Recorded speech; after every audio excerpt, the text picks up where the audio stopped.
Nothing stated by Steve Bartlett during the Fight Back with Steve show is intended to be legal advice, and appearing on the show does not create an attorney-client relationship with Steve Bartlett.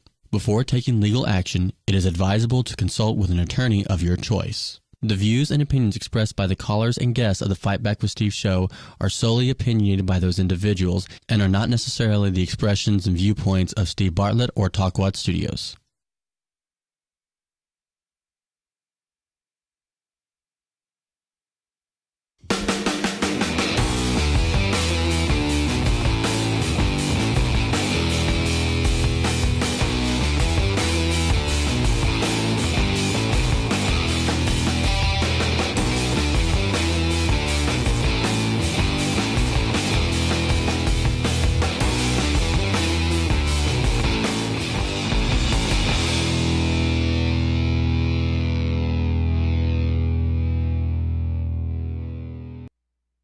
Hi, everybody. This is Steve Bartlett. It's Monday night, so you know what time it is. It's time for the Fight Back with Steve Bartlett show.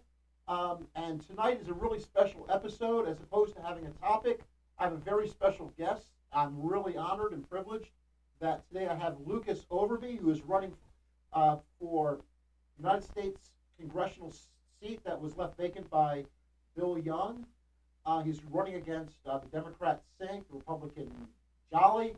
And the election is March 11th. He is actually on the ballot as a candidate for the Libertarian Party. So welcome. Thanks for coming on the show. I really Thanks for having me. appreciate it. Thank you. I can't believe it. I've hit the big time. I actually have someone actually running for the United States Congress on my show. That's amazing. So the most important question I have to ask you deals with music. All right. I understand that you used to be a musician. Yes. Not a very good one, but yes. You're in a band. What do you play? I was vocalist. Okay. What was the name of the band? Star-Crossed Killers. And what kind of music was it? Progressive alternative in the hardcore genre.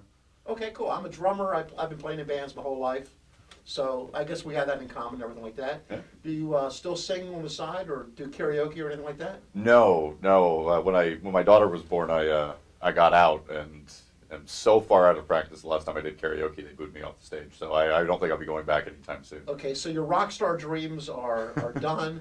Your mom said, well, everybody can grow up to be president one day, and now you're like, okay, I'll give it a shot to get into politics, right? Yeah, we're definitely not going president, but Well, I was actually on the recording side more than anything else. I spent more time behind the glass than I did in front of it. So. Oh, you're producing? Mm-hmm. Oh, sweet. Did you have your own studio, or? We worked out of a couple in Largo area, and I worked through IADT where I went to school for a little while. Did some recording out of there as well.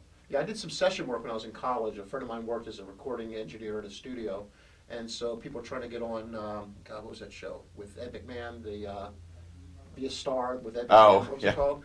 And they would come in and want to do demos, so they bring me into the studio to lay down tracks on drums. So that was my big session work experience. But I'm sure you're not here on the show to talk about your musical background. We can if you want, whatever you want to do. Well, you are the candidate, and congratulations, you're actually on the ballot. And I know how hard it is for an independent person or for a third-party candidate to actually get on the ballot. What did you actually have to do to get on the ballot? Well, we had actually originally started our run against Congressman Young. We were going to be on in November for the normal election cycle, so we were petitioning to get on the ballot. The governor couldn't make up his mind when we were actually going to go to the election or what the rules were going to be. So what we ended up doing was trying to get all of our petitions all at once, and that was nuts. We ended up coming up short by 17 petitions at the end of the day, so the last weekend before filing, we had to raise over $10,000, it was $11,000, which we were able to do. So wow. Was there a primary for your party, or you're the only one who? There was no Libertarian primary. We had discussed that possibility for the general election, but going to special, we were the only one that had a team in place already running, and with how heated everything else got, it wasn't pragmatic for the party to do. Okay, now most people, I'm assuming, are familiar with what the Democratic Party stands for, what the Republican Party stands for. Mm-hmm. At least they should. If they don't, then they're pretty much stupid after the last, however old they are. But the Libertarian Party is getting to be I don't know, it's a party that's the third largest party in the country, right? Yes. And it's growing. Yes, actually in Florida we're the fastest growing party, largely in part to the Republicans and Democrats being the fastest shrinking parties. Okay. What do the Libertarians believe in? What is their platform, or what is the general overview of the What's a libertarian? So the very basic principle is the Non-Aggression Pact, and that basically states that no one should aggress upon you, and you shouldn't aggress upon anybody else. That applies to government, that applies to state, that applies to us and our neighbors. The national platform, one of the reasons I enjoy being a libertarian politician is the national platform is very broad, very vague. It's a bottom-up platform. The party doesn't aggress upon us and tell us what we will and will not do. So the individual platforms of the politicians or the candidates, as long as they line up with the non-aggression principle, as long as that's the end goal, then that is a libertarian. And then we get this question a lot, obviously. Libertarian philosophy is extraordinarily broad. You have leftist libertarians, rightist libertarians, everything in between. But most of the people who are actually running for political office as a libertarian candidate normally are on the right side of the spectrum as opposed to the left side. Whereas I'm actually usually on the left. I would be considered a leftitarian. So okay. It all depends on generally what your focus is. And my background the last 10 years, I've been in human rights. I've been on the social side of things. So the social front's more my strong suit. It's also generally where the pragmatists lie. Well, I majored in political science when I was in college, and I wanted to live with my parents. That's why I did that. But well, at least before I became an attorney. But one thing that's unique about our country is that we have these two strong parties, unlike most of the parliamentary countries where there's more than two parties. And the problem is that they're trying to be polar opposites. The Democrat Party is liberal when it comes to domestic policies and liberal when it comes to social politics. And the Republicans are conservative on both economics and social politics. And the problem is, what if someone has a mixed belief? What if you're liberal when it comes to social politics, but you're conservative when it comes to economics? And I think a lot of the libertarians are in that group. They are liberal when it comes to social politics, but they're conservative when it comes to economics. Is that pretty much how you are? That is the baseline of it. Yeah. And really for candidate to candidate, it just depends on which direction you want to attack it from. If you're a let's do it all tomorrow sort of libertarian, or if you're more of the pragmatic work inside the system kind of libertarian. But yeah, at the end of the day, we're all generally socially liberal, fiscally conservative. I generally tend to stay away from both of those words because neither of them mean what they used to mean, and they're slowly adapting and molding and changing. Well, when I'm saying liberal, I'm not talking about the 18th century version of liberal or 17th century classical liberalism. Not the classical liberalism. I'm talking about modern liberal, Tip O'Neill liberal. That's what I mean by liberal. Not what Jefferson was talking about back when he was president. And essentially, at the end of the day, it's about not having the government in your life. Whether it be your bedroom, whether it be your wallet, it's getting, especially the federal government, out of both of those things. And that, in modern terms, would mean fiscally conservative and socially liberal. Okay, now what's the difference between what the Tea Party believes and what libertarians believe? Because aren't a lot of the Tea Party people, they're rallying, saying there should be less government, we should, stop the tyranny of Obama and stuff like that? I guess it would all depend on the individual Tea Party. Obviously, the Tea Party movement was a very libertarian movement when it got started. Right. I remember being involved in several small Tea Party groups in the late 90s. As it kind of got its feet with the Republicans, they stayed very fiscally conservative, but they wanted the government out of that, but they wanted the government very fully involved in the bedroom, very fully involved in more of a religious aspect. Well, the Tea Party got co-opted by the Republican Party. Yes. They're just the far-right version of the Republican Party. They're essentially the co-opted progressive movement from the Democrats. Okay. What do you think about objectivism? Ayn Rand, are you, like Paul Ryan, do you believe in, are you a person who read The Fountainhead and Atlas Shrugged when you were younger and that influenced you to be a libertarian? I actually did not become a libertarian through the classical means. I actually studied the individual parties, figured out where my personal beliefs lied, and libertarianism suited me. I'm a bad libertarian on those fronts. I actually am not a massive student of Rand, and I'm not the... Well, actually, Rand was against libertarianism. People don't realize that because she claimed that objectivism was more of a philosophy and it dealt with ethics and metaphysics and all kinds of things like that. So Rand was pretty much into Rand, if you actually read her or anything like that. But so tell me, what are your actual, your biggest campaign issues? What are the things here's your time to give a pitch. What are you actually for? Well, we had a very broad general campaign platform when we were running against Bill. Obviously we had to hit everything that we wanted to try to do inside of a 2-year time frame. Right. When we went to the special, we kind of focused specifically on what we would be dealing with when we got there. Okay. The biggest issues we're going to be running into is debt ceiling comes up in a couple of weeks. What's your opinion of debt ceiling? Well, the debt ceiling's going to result in is possibly going to result in another downgrade, whether we raise it or not. Okay, you're in Congress right now. Yes or no? You raise it. At this point, we're going to have to. Okay. But it's at this point, since we're going to get downgraded anyway, we need to be looking at why we're being downgraded, which is spending. They've said, Moody's has said over and over again that we're going to be downgraded because we haven't been able to get our fiscal house in order. Fiscal house does not. But Moody's didn't just say that. Moody's also said it's also because of the political problems that the Republicans and the Democrats don't work together. Yeah, there's literally nothing that can move. That the politics is the reason for the downgrade more than the actual deficit. Yeah, the deficit itself's actually been it's not the deficit, it's the debt. The deficit's actually been progressively getting smaller over the last 5 years, largely to the credit of the current administration's policies. However, the debt has continued to increase because the deficit's considered to remain. Now, I know a lot of libertarians are against any spending or any increase in spending. Are you part of that group, or do you think there should actually be some increase in spending in some areas but decreases in other areas? We actually looked across the entire spectrum of the budget and found that the majority of the spending that we have is completely wasteful. And we have looked at several options on getting the spending back under control without having to immediately eliminate programs on whole. I think one of the biggest problems of the last 30 years or more is that we've looked at spending in a matter of you have to cut welfare, you have to cut military. Those are your only two options, and if you don't go after a person, then you can't do it. Well, why are we doing that? With the government wastes more money than they rightfully need to be spending on any of these programs. But only 35% of the budget is discretionary spending. 35%. The other 65% is mandatory by statute. So Congress can't, without passing a particular law, do anything about 65% of the spending. They actually can. They can't not fund those programs, but they can fund them in a smarter fashion. We spend double up to 5 times what we should be spending on individual projects, and as small as buying a table for an office, we spend substantially more than a private sector business would. Sure, but that's part of the discretionary spending. The discretionary spending, half of that is military. That is correct. So we're only talking about half of the 35%, which is about 18%, is the only thing that you could really impact by cutting spending in Congress.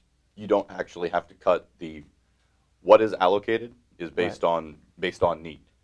So why aren't we looking at the need that causes that? I understand that we can't actually change the programs that require those monies, but we can require them to spend it more efficiently. Okay, what would you do about Social Security? Are you for privatizing that or eliminating that program?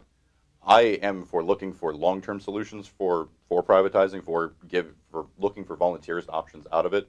In the short term, it is an entitlement. People are entitled to get a return on what they have invested, so to speak. So we have been working with groups like AARP to find short-term solutions to keep it working while we work for long-term voluntary removal. What about Medicare? Medicare also is an entitlement, or Medicaid is an entitlement. Medicare is on the welfare side, and we've been you got that reversed. Medicare is the entitlement. Medicaid is the welfare side. On the entitlement side, again, people deserve to get their monies back. Both Medicare and Medicaid do have spending issues where we can look into how much is being spent for individual projects, for individual departments of that, and start finding ways to streamline bureaucracy. There's only like 3 ways you can cut down the spending on Medicare. Either cut off the amount of money that you're going to be paying for people's benefits, like as opposed to saying the government pays 80%, saying the government will only pay 70% of your medical bills or 60% of your medical bills. The second way is by saying we're going to stop covering everything. So some procedures you can't get. You can only get certain things. You can only get it if you get cancer, but everything else you're on your own. Or the government could actually say, we're going to use cost control on the providers. No doctor, we're going to pay you X, Y, Z as opposed to whatever you want. I mean, they're the only 3 ways I can think of that they can cut down spending on Medicare. Medicare, very similar to standard welfare programs, spends substantially more than it actually doles out. To giving, when you're looking at dollar for dollar what people receive as to what they've paid in. Medicare, and then the entire rack of welfare programs spends substantially more in the bureaucracy, in dispersing that money, in actually doing the business that they set out to do, than they actually pay out. Looking there first, I think, has to be one of our biggest priorities. Looking at the actual bureaucratic structure of it. Why are we wasting so much money to facilitate these programs? If we're going to have these programs, they need to be as efficient as possible. I think that's going to be the best way. I am opposed to cutting output, as in the percentage of what is paid should stay the same. I don't see that needing to we shouldn't be cutting off help to seniors because we can't manage to spend our money properly. Now, a strict libertarian would take the position that the government shouldn't be giving anything for welfare. People should be on their own. Government shouldn't be taking money away from citizens to give to other citizens. That is correct. However, we've created a multi-generational welfare state over the course of 100 years. Cutting that off immediately isn't wise and is wholly unnecessary at this point. It's going to have to be a staged removal. We got here in small steps. We're not going to get back in giant leaps. It's going to have to be slow stepped back out. So the first side of that is do efficiently what we're doing, figure out exactly what we can streamline out, and then start testing those programs out. Are you for an immediate repeal of Obamacare? And if so, what would you replace it with? We've been looking at the actual healthcare side and seeing what we can do inside of that. A lot of the cost drivers on the doctor's side is actually cost mandates from regulation, multiple licensing phases, quarterly instead of yearly. There's stacks upon stacks of fees and costs that are associated with practicing medicine, mostly that come down from the federal side, that we could start removing to allow more fair market. So in other words, are you saying you're for legislation that will amend Obamacare versus we are repeal? We are willing to go that route, yes. Okay. Because I know, the Republican Party, they keep saying, let's kill it and then come up with a new idea down the road. Well, you're saying let's just make some fixes right now and try to. So you're okay with keeping Obamacare as long as you make changes and try to make it better? If we could get rid of it, I would say yes. One of my big problems with saying that I'm only going to fight for repeal is that that's been happening, and now we have insurance providers that can't offer long-term policies because nobody will do anything past 2014. Why would you want to repeal it? I'd want to repeal it because it is a mess, and a lot of the constraints inside of it have caused increases to the problems that are inherent to the system. Isn't Obamacare libertarian in nature, and the idea of making people individually responsible for their own health care? Through coercion? That people have to have insurance and take care of it so that the public doesn't have to pick up the bill if they don't have insurance? Requiring them to do it through coercion would be completely the opposite of libertarianism. Okay. And I don't think you actually, again, we're going back, we're talking about insurance. We've been talking about insurance for 30 plus years. We still keep seeing a rise in cost. We're talking about the wrong thing.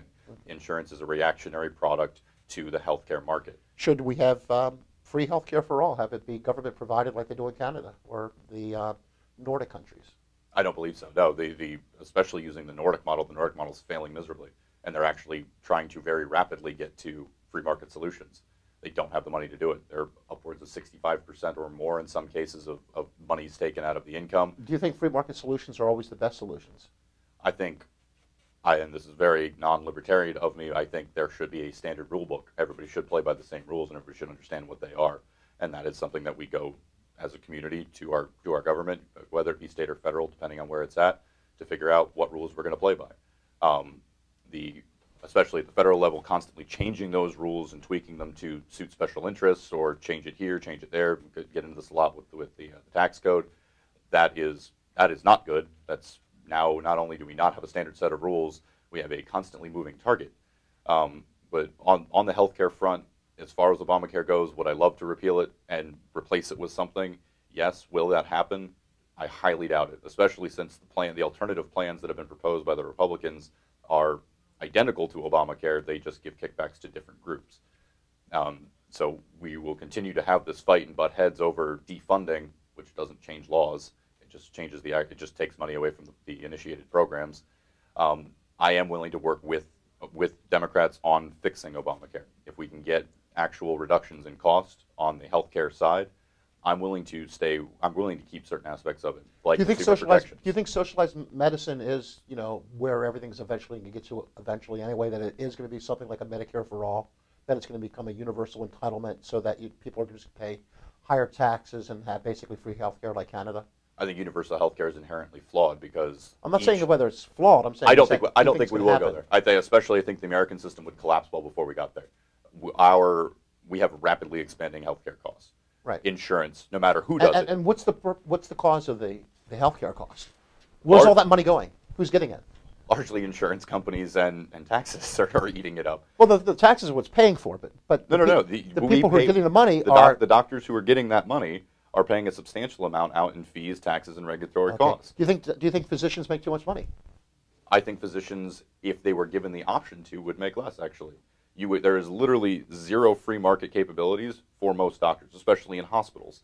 They're required to charge X amount for people who have private insurance. There's actually a cost set. Sure. Now, we did it with similar programs in Florida and several other states where we opened up emergent care instead of emergency rooms. We removed restrictions and allowed business to come in and operate with a different set of rules. They flourished all over the state, and they are a viable alternative to going to an emergency room.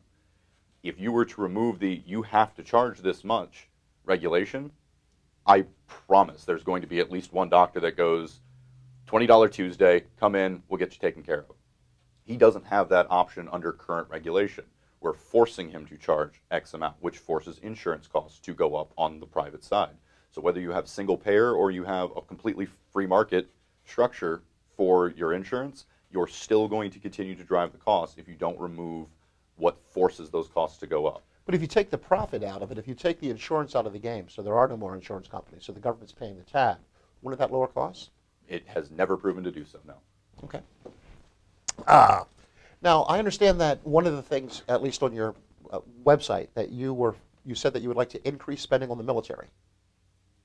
I don't believe I said that. I said we should have the best military in the world, but we shouldn't be spending more than the next 17 countries behind us combined. Okay. So I might have read it incorrectly. Of course, we want the best military in the world, but do you think we spend too much on the military budget? Would you cut that? Yes. Okay. But we have been very, very clear that affecting the largest cuts from the smallest portion of the budget, which is what we pay our men and women in uniform, what we give their families, the benefits that we promised them. That's where the bulk of the cuts have come from the last 3 military budgets, and that's completely unacceptable. Okay. You cannot tell me that we can't cut other programs, that we can't spend our money better. You know, the old adage of the $10,000 hammer is very true. Military contracting is an absolute joke. We waste more money in giving kickbacks to military contractors than we do paying our soldiers. That doesn't make any sense to me. Sure. Well, that's, I believe, because of the lobbyist. That's very largely because of the lobbyists. Yes. You know, it's a myth that, that most of the politicians, I'm sure there's some, but care about their constituents. They care about money. Yeah. The lobbyists. They care about getting reelected. The lobbyists who write their legislation for them, who pay for the reelection and tell them what their agenda is going to be. I agree with that wholeheartedly. Okay. One of the reasons why we got involved in this race. Okay, great. Actually, there was a massive scramble after Congressman Young's death of military contractors looking for a home, and they approached us as well, and there was some pretty decent dollar signs on the table, but we have a rider for accepting donations, and none of them seem to want to sign on with us after we explicitly said all donations are because you agree with our platform, and you will have no say in future legislation. Now, I read somewhere that you were against the president unilaterally being able to use force overseas without congressional pre-approval. Yes. Like, for instance, being able to use a drone on a suspected terrorist in the middle of who knows where, right? Well, that gets into a separate issue of due process depending on where their country of origin is and all that, but yes, I am opposed to the president being able to do that, especially for a singular person. Right, there is no near clear and present danger for that. Okay, but do you believe that the president should be able to, if there is an emergency or clear and present danger, be able to do something without pre-approval by Congress? Yes, the War Powers Act, while it needs to be trimmed and looked at again after the last 2 presidencies, right. No, I fully understand the concept of the president needing to be able to act unilaterally in time of crisis. Well, unfortunately, that has expanded rapidly on what a crisis is. Right. Well, no one's ever really tried to implement the War Powers Act because there's a question as to whether it's constitutional. It's in effect a legislative veto, and legislative vetoes have previously been found to be unconstitutional. Mm-hmm. So Congress has really been scared to try to use the provisions under the War Powers Act to limit a president out of fear that it go to the Supreme Court and be found unconstitutional. Yes. What do you think of the idea that the president, because now I have a problem with the president being able to just, order an attack on somebody wherever they want in the world and just say, oh, trust me, it was in national, best interest of national security. I think that the president should have to if it either go to Congress or a committee of Congress and get pre-approval, and if they can't get pre-approval, then go in front of a hearing after they do it, secret hearing, so that, if it's top secret, or in front of a judge, and then lay down the reasons for why they needed to, at that time, do something in response to an emergency. Anwar al-Awlaki is probably the ultimate example of this. Known terrorist, but American citizen. Right. You can't just go blow him up. And if you can blow him up, you cannot blow up his 16-year-old son. I agree with you wholeheartedly on that. And then that obviously extends to the rest of the list. So do you think that a person who's an American should, if they are taking up arms against the United States, actually part of the army in another country, they should be arrested and given full due process rights in a jury trial and the whole 9 yards? Tried for treason. Yes. Okay. Now, if they're actively killed on a battlefield, and that's where the extension of the drones come from, I understand. But when you get down to what we're doing now, and obviously we've... Okay. We got a call, but let's finish this conversation. Obviously, we need to look at new technology as it emerges. And the use of drone warfare has expanded rapidly and is starting to get very much out of control. I have strong concerns with using drones on other people's sovereign territory without approval of Congress to attack American citizens or even singular targets. We very seldomly hit our targets. We're killing civilians in other nations. Sure. That's an act of war. Those other nations would be well within their right to declare war upon us for what we have done. Do you think other people who are not Americans have the same due process rights as Americans if we were going to kill them? I don't know that, actually. I don't know if they do or not. Because if you look at the Constitution doesn't say that no American shall be denied life, liberty, or pursuit of property. It doesn't say no white male. Doesn't say no legal resident. It says no person shall be denied due process. So it doesn't matter whether you're American or not. You have the same rights regardless of where you are or who you are. But we got a call right now. Hello. What's up, Steve? How you doing? Good. Who is this? This is Zach. We talked a couple weeks ago.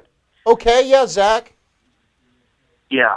I was just looking at Lucas's website, as you mentioned earlier on the show, and I'm a self-proclaimed libertarian myself, and I want to clear something up real quick. And Lucas, please correct me if I'm wrong. One thing that a lot of people think libertarians do is just whatever sounds good, and that's not necessarily true. We're here. We're not party before people like a specific Republican or Democratic Party. We're here for the people. We're not here for our party or for the money. We're here to get things done. Am I correct? You're very correct, and a lot of our platform, while not wholly in line with libertarian ideals, has come straight out of our constituents. So Perfect. Zach, good. I just wanted to clear that up for everybody. Zach, I got a question for you. So far, what you've heard from Lucas, are you on board with all of his positions, or are there some differences that you have? I tuned in I'd say about 20 minutes ago. And yes, pretty much on everything, I'm definitely in favor. I'm not sure if earlier on in the show, did you guys touch, because I was looking at Lucas's issues on his website, gun control yet? Have you touched on that? Nope, let's talk about it now. I understand, Lucas, that you're against any form of, you said on your website, any restrictions on the Second Amendment. At the federal level, yes. Okay. What about the state level? The United States Constitution, the Supreme Court said that states can't pass laws that deny a person's right to own a firearm. But the Constitution itself doesn't expressly forbid the states from doing it. Yeah, but the Supreme Court has upheld a citizen's right to own a gun. So that is correct. So you think each but state... our ability to own a gun in the state of Florida isn't under the jurisdiction of the Second Amendment. It's under Article 10 of our Constitution. So especially, and I find this a lot with pro-10th Amendment people that are also pro-Second Amendment people, if the state is supreme, which the state supremacy would challenge that Supreme Court's ruling. One of the things I love about our Constitution is there's several contradictions in it. There's several different nuances to it. This is one of them. I feel that states should be able to regulate how citizens utilize guns in your state. The reason for that is you have most direct control when you're at your state and local level. But if you were to have an outright ban, we're going to collect everybody's guns, that's when you go to the federal government and go, hey, Second Amendment rights being violated here. Right. I've always told people to work inside their state to protect that right because you don't want to bring the federal government in. Well, I think there's a major misconception about the 10th Amendment, and people get this mistake all the time. There's a difference between powers and rights. Mm-hmm. and people talk about state rights. The truth is states do not have any rights. States were declared non-sovereign under Marshall. States don't have rights. Why? Because the only thing that have rights are people. People have rights. States are governments. Governments don't have rights. Governments have powers subject to the rights of the people. What the 10th Amendment says that any powers that aren't granted to the federal government are retained by the states or by the people. not not rights, powers. So there's a big difference between powers and rights. Yes. Owning a gun is considered to be a right. So if you have a fundamental right to have something, what right does a state, whether it be the federal government or the state of Florida or any other state, have to diminish that right? One of the interpretations of the Marshall rulings was that the state government is the appropriate venue for people to have direct control of their lives. That they are the tool against the federal government, essentially. How do you fight the federal government by yourself? You don't. You utilize your state. Again, they're. So you disagree that the federal government should be able to determine what your fundamental rights are? That it should be up to each individual state? Well, no. There has to be a fine line. What do you and your state decide? What you as a community decide, right? Versus what inalienable rights are. Okay. Now, that's not the purview of the federal government. The federal government should be basically the end arbiter between you and your state. You should be at your state level first and end arbiter with the federal government. Right. But if the state says, you know what, we don't believe in freedom of religion. We believe that this is a Christian state, we're going to be a Christian state. And everybody goes to the polls and votes that Florida should be a Christian state. The federal government comes and says, no, you can't do that, violates First Amendment. Federal government right? Federal government right. Okay. So if the federal government decides that everybody has a right to have an assault weapon in their home, if they want to, does Florida have the right to say, no, we disagree with that? They do have a right to say that, and Okay. it would end up being a very interesting case in the Supreme Court, to be honest with you. Okay. Which is where that should be arbitered out. Okay. And this goes back to when we started running. New York was going through a lot of problems with gun control. So why are you against the federal government making laws, for gun control? Because it is expressly forbid in the Constitution. It is No, written that it doesn't. Shall not infringe. The first words are what? A well-regulated militia. Well-regulated militia. The words well-regulated, doesn't that give the federal government the power to regulate the guns? The federal government doesn't have a militia. It has an army. States have militias. Well, Communities have militias. people get mistaken. The whole purpose of the Second Amendment had nothing to do with people's owning a firearm. The right to have a firearm is something that we had from Old England. They were talking more about the idea of there being a standing army and stopping the states from being able to defend themselves from invasion. That's divergent philosophy, though. That is the two interpretations of the Second Amendment. Right. Which is why I always hazard people never to go to the federal government, ever. When you have if the state is doing something regulatory to guns, always deal with it inside your state. Okay. Well, with your state legislature. Well, what about federal government on it. Okay? What about a state like Mississippi saying in the 1960s, we have a right in our state? We have a different idea of the right of association. And if you own a business in the state of Mississippi and you don't want to serve black people, we in Mississippi don't want to force a business owner to associate with black people and integrate against against the rules, against the will of the people. Mm-hmm. Should the federal government come in and say, no, a fundamental right to not be discriminated against is a fundamental right, and that can be imposed on the states against their wishes? Once you get down to freedom of association, it does get very, very sticky. And Okay. true libertarianism would say that that nobody has the right to tell you who you're going to do business with. Obviously, 1960s, there's very strong argument for why it was done, and I understand that strong argument. It's the same arguments coming up back now with marriage equality and gay rights. Mm-hmm. Does a individual business have the right to deny business to a gay couple if they make cakes? Right. Came up recently. But if you look at like the founding ideas of libertarianism being the Declaration of Independence, you people born with certain inalienable rights that you get not from the government but by nature, life, liberty, pursuit of happiness. That's only half of what it says in the Declaration of Independence. The other part is talking about all men are created equal. Mm-hmm. So the government does have an inherent power to make sure that people are equal in their ability to enjoy their rights. That's also an interpretation, especially with the Declaration of Independence. technically we weren't the United States yet.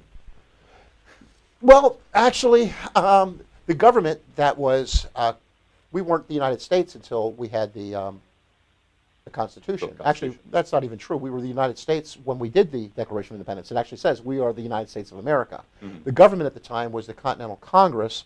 All the Continental Congress, Articles. right? No, those right, and then they had laws before the Articles, and then they had passed the Articles of Confederation, and the Articles of Confederation was still valid law, like the Ordinance of 1797, the big land purchase of the Midwest was still a legal transaction, even though it was before the Constitution, because the Constitution validated all the previous laws of the And people get the mistake that you get your freedoms from the Constitution. You had your First Amendment before there was ever a First Amendment. Well, that's why the Constitution is a declaration of our inalienable rights, not a protection of some of the inalienable rights. Alexander Hamilton said that he was against the Bill of Rights because he said if we start listing the rights, people get the mistaken idea that they're the only rights you have.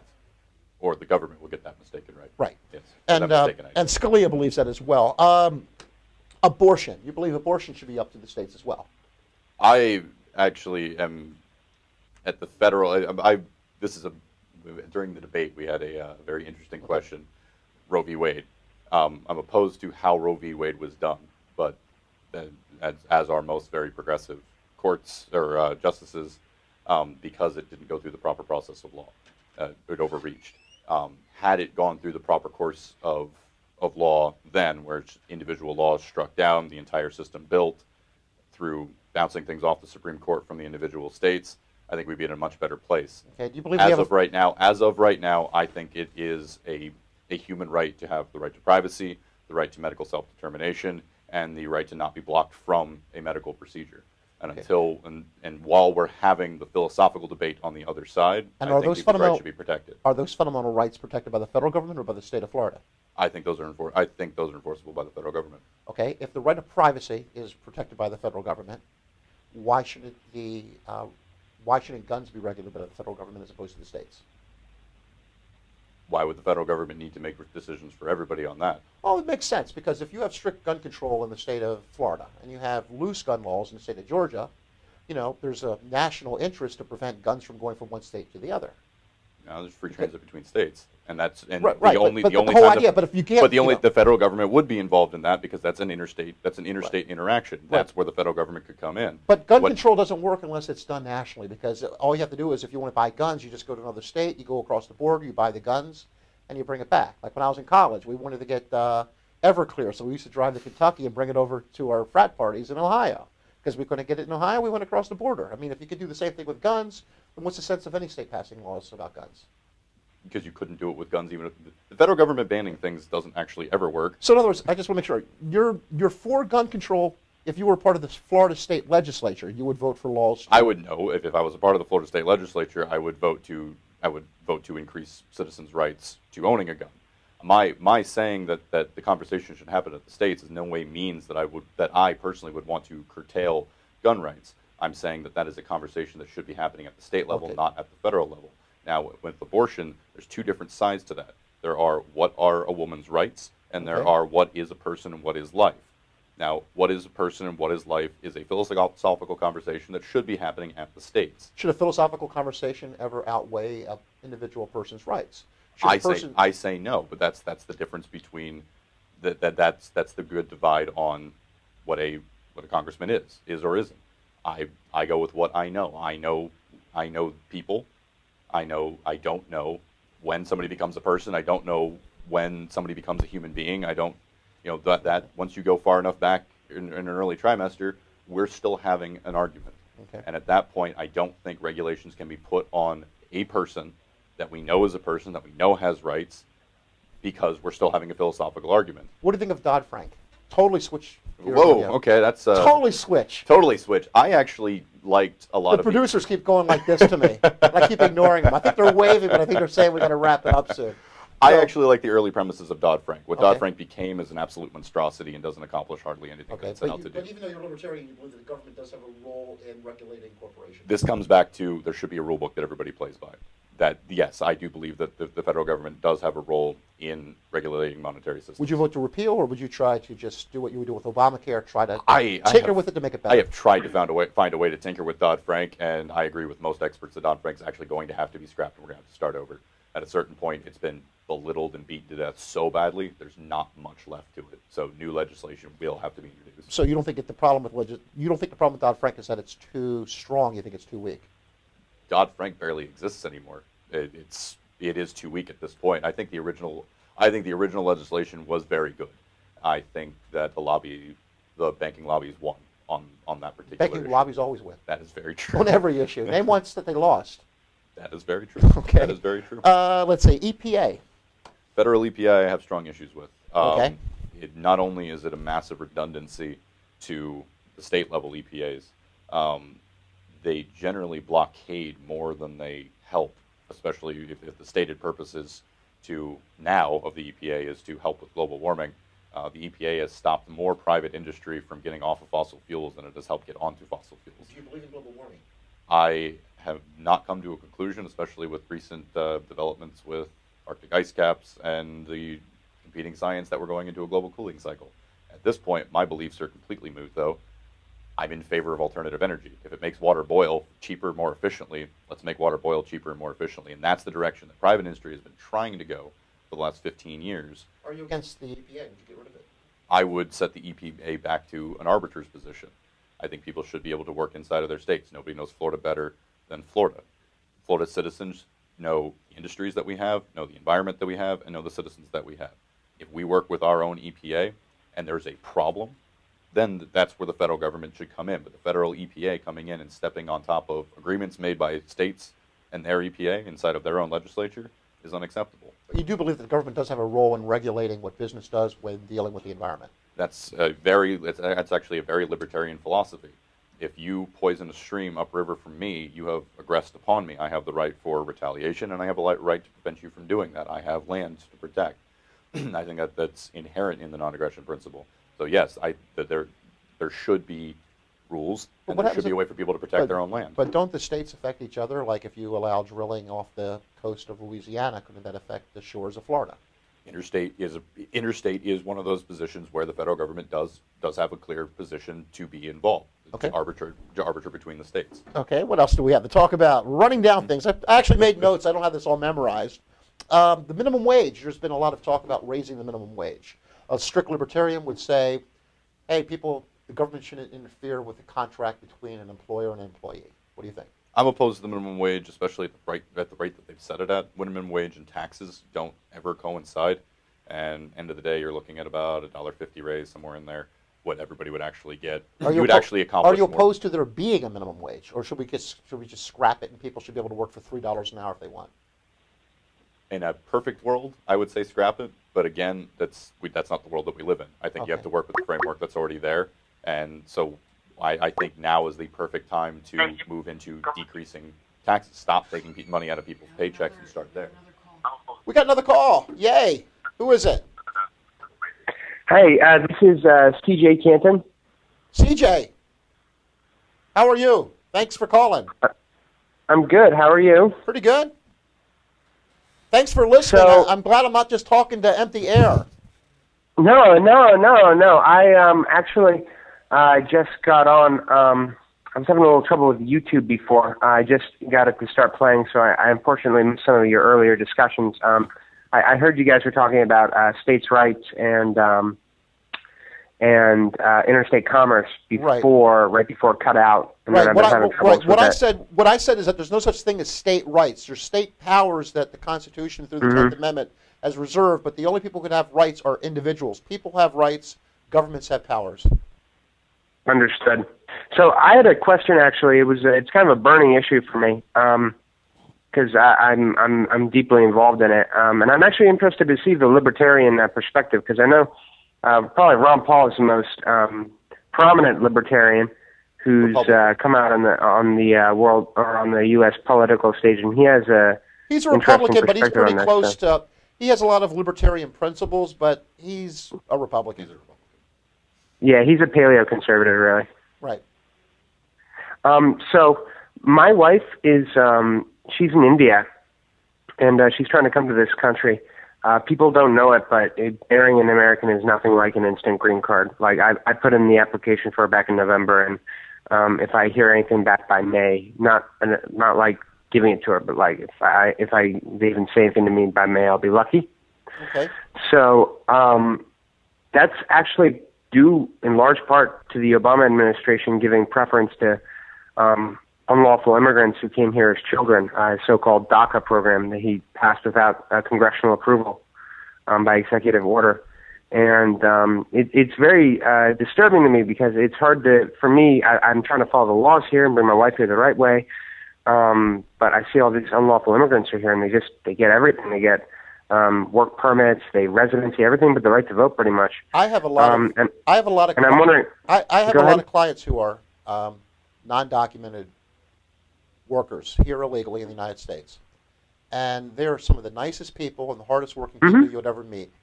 And if you're living in Mexico and you don't have a job, you don't have any money, and you have a child, would you do anything to chase the American dream? Honestly, I would not break another country's laws to do that. But here, let me answer your question. The largest majority of undocumented in this country isn't actually from people that hopped over a border. They're actually people that came here legally and got lost inside the bureaucratic nightmare. Very similar to what you're experiencing with your wife. I think at the end of the day, it's two faces to the same problem, and the way that we've attacked it and the groups that we've aligned ourselves with to deal with it, in large part deals with streamlining the immigration process, making it easier for people to immigrate to this country. Right. It's whether you are here because your work permit that you got legally expired, which is a large number of people in this country. Yeah. They didn't try to be here. Or tourists who just come here and never leave. Yeah, well, So-called tourists. That's a misnomer, though. If you come into the country under the guise that you've come here to work for somebody, you got the proper permitting. It'd be like saying your wife gets the proper permit, and 3 years from now, when she goes to renew her permit, the federal government can't find it. Now your wife's an illegal alien. Are you going to send her back to India? Yeah, it's a bit different for us because she gets a green card that's renewable, and like she gets a Social Security number and everything. But yeah, Well, I understand what you're saying. What I'm saying is most work permits that get issued for this country are issued with a company sponsor. They come here to work for somebody. They cross the border. They work. They start settling in. They're working for this company. Things are going great, and all of a sudden they can't get their permit renewed. They're still working. They're still living. They're still technically paying taxes. I think in largest, and I very much dislike the way that the argument has gone with this between Republicans and Democrats. It's not an all or nothing solution.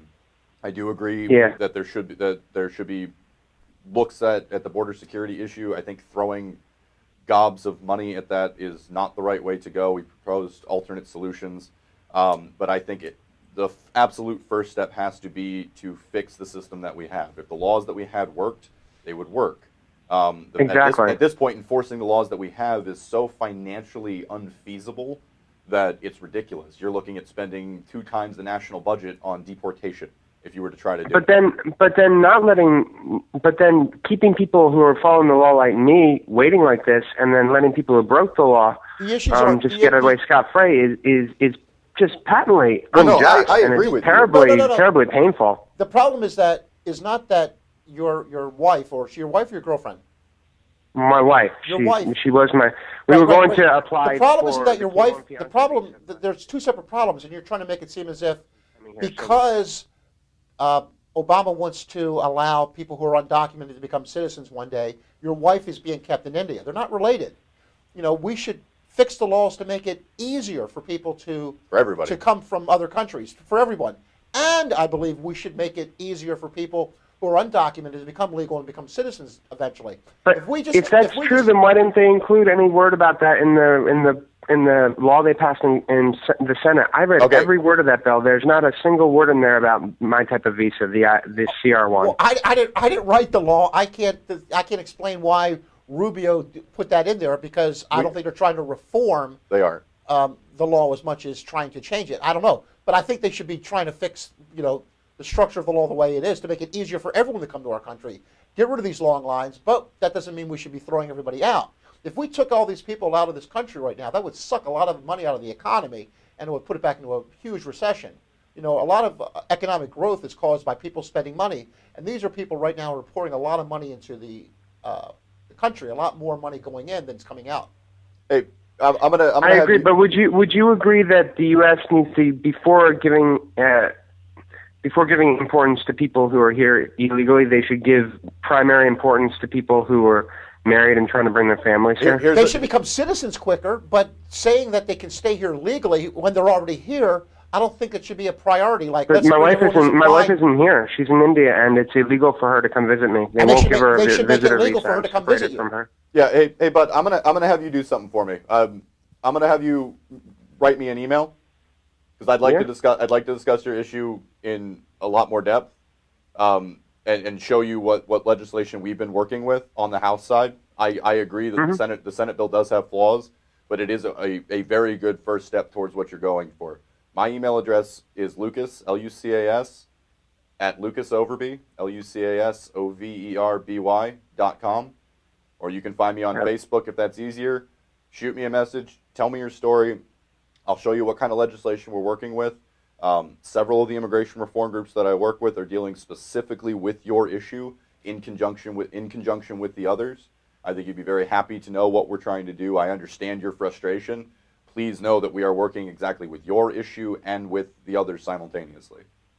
Okay, so give me a call. And just to answer my question, so the libertarian position is that the libertarianism position would be open borders. What would a libertarian immigration policy look like?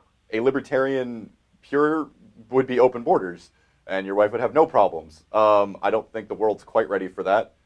Like I said, my specific proposal deals very much with streamlining the process and making it easier to immigrate to this country. It would speed up the process that you and your wife are dealing with, and it would help us deal with the undocumented issue in this country. But then what about the fact that criminals would use that to exploit the difference in law enforcement systems and language barriers to commit crimes and then go across borders to hide out from police in other countries? Like I said, we're not ready for that. I'm not espousing open borders. Producers trying to wrap us up. Shoot me an email. You and I can talk about this at length off air. Hey, good luck with your wife. I hope she makes it here soon. Thank you. That's it. You can hope. Okay, well, I want to thank my guest here, Lucas. Thank you. Thank you very much for having me. Thank you so much for coming here, and let me just end by telling you what I tell you every week. When you're facing injustice or tyranny or a problem, you have three ways you can react to it. One way you can react to it is by just going along with the flow and just keep swimming the same way the other fish are swimming. Second way you could do it is you could put your head in the sand and ignore it. But the third way you could deal with it is doing it the way my new friend, Mr. Overby, does, which is to actually do something about it. Here's a guy, I don't believe he's a multimillionaire son. He didn't have any backing from any politician who had him under his wing, like the congressman in Pinellas County located north of his district, like good old Gus had. He's doing it on his own. He decided he's going to try to make a change, and without money, without connections, just do a lot of reading and actually go speak your mind. And whether he wins or not, that's not what matters. What matters is that he's going to stand up and he's going to fight back. And that's what I advise everyone to try to do. Try to fight back. Learn as much as you can. Don't give in and fight back. Thanks a lot again. Thank you so much for having me. Yep.